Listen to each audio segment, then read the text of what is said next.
Assalamualaikum warahmatullahi wabarakatuh. Salam, Om Swastiastu, Namo Buddhaya, dan salam kebajikan untuk kita semua. Pada video ini, saya Akila Rizko Herunisa dengan NIM 1042437 akan mempresentasikan laporan TTKI dari kelompok 6 yang berjudul Perancangan Kabinet Sepatu dengan Sistem Sterilisasi, Deodorisasi, dan Sirkulasi untuk menghilangkan bau tidak sedap di Musola Kampus ITB Jatinangor. Berikut merupakan daftar dari pembahasan pada video ini. Menurut Aradikaka pada tahun 2006, sepatu sering menimbulkan bau tidak sedap akibat keringat kaki yang menyebabkan pertumbuhan bakteri, terutama bakteri Staphylococcus epidermidis dan Bacillus subtilis yang memetabolisme keringat sehingga menghasilkan bau tidak sedap. Oleh karena itu, sterilisasi dan deodorisasi diperlukan untuk mengatasi bau. Pun sebuah sirkulasi udara juga dibutuhkan untuk menjaga kelembapan sepatu. Dengan demikian, kabinet sepatu pintar dengan fitur sterilisasi, deodorisasi, dan sirkulasi udara bisa menjadi solusi yang praktis. Sehingga kelompok kami merancang sebuah inovasi kabinet sepatu pintar yang terintegrasi dengan berbagai fitur untuk area publik seperti musola kampus.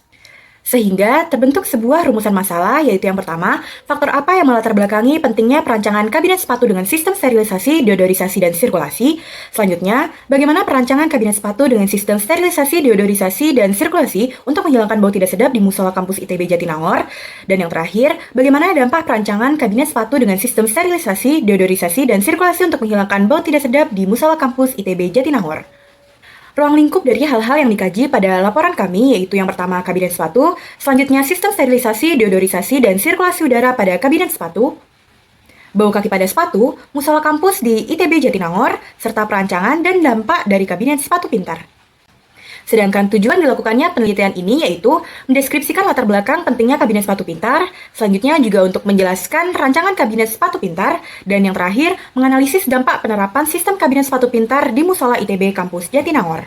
Terdapat beberapa anggapan dasar pada topik penelitian yang dilakukan. Seperti yang pertama, menurut Fernanda DKK pada tahun 2023 dan Ara DKK pada tahun 2006, bau tidak sedap pada kaki disebabkan oleh keringat berlebih dan juga bakteri. Selain itu, lingkungan yang lembab dan suhu yang tinggi memperparah pertumbuhan mikroba karena akan semakin banyak keringat yang dikeluarkan oleh tubuh, salah satunya kaki. Sehingga perkembangan kabinet sepatu menjadi sebuah kabinet sepatu pintar sangat penting adanya.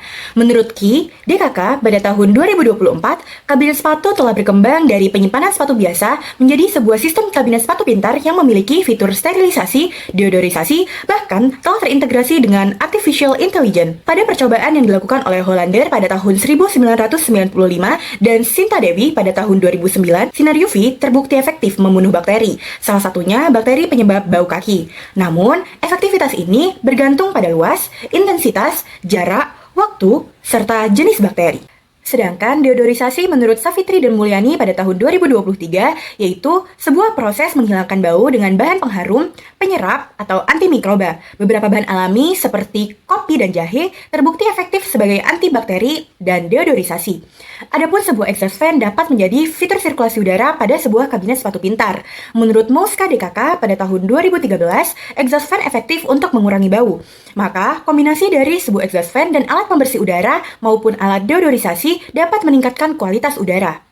Beberapa hipotesis yang dibuat dalam penelitian ini yaitu yang pertama, keringat berlebih dan sepatu tertutup memperparah bau akibat bakteri. Selanjutnya, kabinet sepatu pintar dengan fitur terintegrasi dapat menghilangkan bau. Selain itu, sinar UV dan bahan alami efektif membunuh bakteri dan menghilangkan bau, serta exhaust fan dapat meningkatkan pergantian udara dan mengurangi bau. Penelitian yang dilakukan ini bersifat deskriptif, yaitu mendeskripsikan data baik dari literatur, wawancara, maupun dari lapangan, kemudian dianalisis, sehingga metode yang digunakan dalam penelitian kali ini adalah metode deskriptif analitis dengan pendekatan empiris dan rasional. Sedangkan pada penelitian kali ini, kami menggunakan teknik pengumpulan data berupa yang pertama, studi literatur yang dilakukan berupa mengkaji berbagai macam sumber tertulis, seperti jurnal ilmiah, artikel, website, dan lainnya untuk membantu penulis memahami konsep dasar yang relevan dengan penelitian yang dilakukan.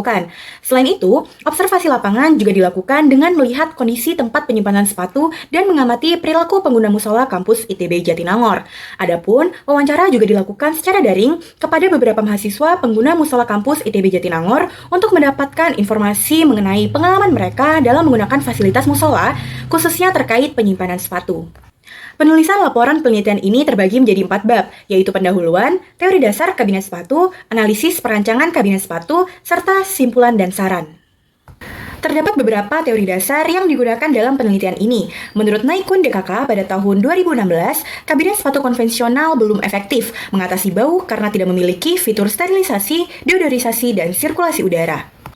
Seperti yang telah dijelaskan sebelumnya, berdasarkan ARA-DKK pada tahun 2006, sumber utama bau berasal dari keringat dan bakteri seperti bakteri Staphylococcus epidermidis yang memetabolisme keringat sehingga menghasilkan asam isofalerat penyebab bau. Solusi bau tidak sedap kaki pada musola dapat dilakukan dengan sebuah inovasi kabinet sepatu pintar. Berdasarkan Lee dan Zhang pada tahun 2006, inovasi kabinet sepatu pintar kini mengintegrasikan teknologi UV, ozon, filter karbon aktif, dan exhaust fan untuk membunuh bakteri serta menghilangkan bau secara optimal. Menurut Naikun DKK dan Lee serta Zhang, desain kabinet sepatu pintar berkembang dari sekedar penyimpanan menjadi sistem multifungsi yang mengintegrasikan sterilisasi, pengeringan, dan penghilang bau dengan teknologi seperti ozon, sinar UV, dan filter karbon aktif. Tren terkini mengarah pada sistem yang efisien dan ergonomis, cocok untuk penggunaan di ruang publik seperti musola. Seperti yang dapat terlihat, foto tersebut merupakan gambaran umum kondisi kabinet sepatu di musola ITB Jatinangor. Kabinet sepatu di musola ITB Jatinangor masih menggunakan rak terbuka tanpa sistem sirkulasi udara, sterilisasi, maupun deodorisasi, sehingga menimbulkan bau tidak sedap dan kelembapan yang mengganggu kenyamanan jamaah. Selain itu, juga terdapat gambar jenis dan karakteristik sepatu pengguna musola ITB Jatinangor. Mayoritas pengguna musola masih memakai sepatu tertutup, seperti sneakers dan loafers yang mudah menyerap keringat dan kelembapan, sehingga rentan terhadap pertumbuhan bakteri dan jamur penyebab bau. Dengan demikian, dapat diidentifikasi sumber bau tidak sedap di musola ITB Jatinangor, yaitu lingkungan lembab dan kondisi cuaca Jatinangor yang sering hujan dapat memperparah akumulasi bau dan mikroorganisme di sepatu. Selain itu, kabinet sepatu yang ideal harus memiliki kapasitas yang besar, sistem sirkulasi udara yang aktif, sistem sterilisasi misalnya menggunakan sinar UV, dan deodorisasi agar dapat menjaga higienitas dan kenyamanan lingkungan ibadah. Sistem sterilisasi ini sangatlah penting mengingat intensitas penggunaan rak yang tinggi serta kondisi sepatu yang sering lembab, guna mencegah penyebaran bakteri dan bau tidak sedap.